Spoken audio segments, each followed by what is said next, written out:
कहा जाता है कि पोता दादी की आंखों का तारा होता है। एक बार जब दादी अपने पोते को गले लगाती है तो उसकी बरसों की साध पूरी हो जाती है। लेकिन कोई दादी ही जब पोते की जान ले तो सुनने वालों के कान सुन हो जाते हैं।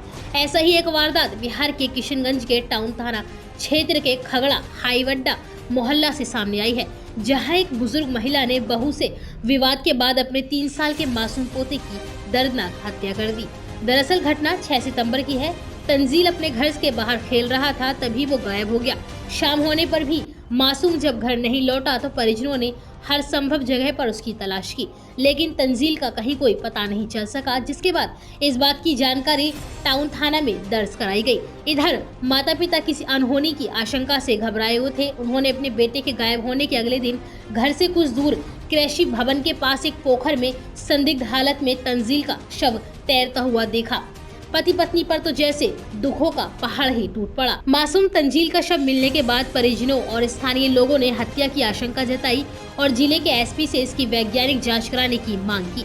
इसके बाद पुलिस ने मामले को गंभीरता से लिया और जांच शुरू की और पुलिस की नजर घर के पास लगे सीसीटीवी कैमरे पर पड़ी। लिहाजा जब पुलिस ने सीसीटीवी फुटेज को खंगाला तो एक एक करके हत्या के राह से पर्दा उठता चला गया। दरअसल फुटेज में बच्चे की दादी अफसाना खातून ही बच्चे को गोद में लेकर जाती हुई दिखी।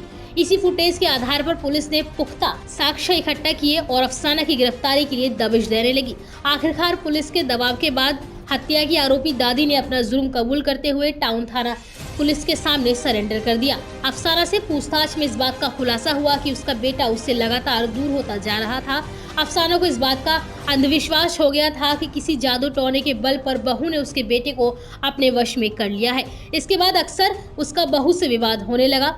बुजुर्ग अफसाना का गुस्सा इस हद तक भड़क गया कि उसने बहू से बदला लेने की नीयत से अपने पोते की ही हत्या करने की साजिश रच डाली। आखिरकार एक दिन उसने मासूम तंजील को अगवा किया और उसकी जान ले ली। महिला को अब जेल भेज दिया गया है। हैरत की बात तो यह है कि जिस दादी ने अभी पोते को उंगली पकड़कर चलना सिखाया था, वही दादी बहू से बदला लेने के लिए इतनी पागल हो गई कि मासूम पोते का खून करते हुए उसका एक बार भी हाथ नहीं कांपा।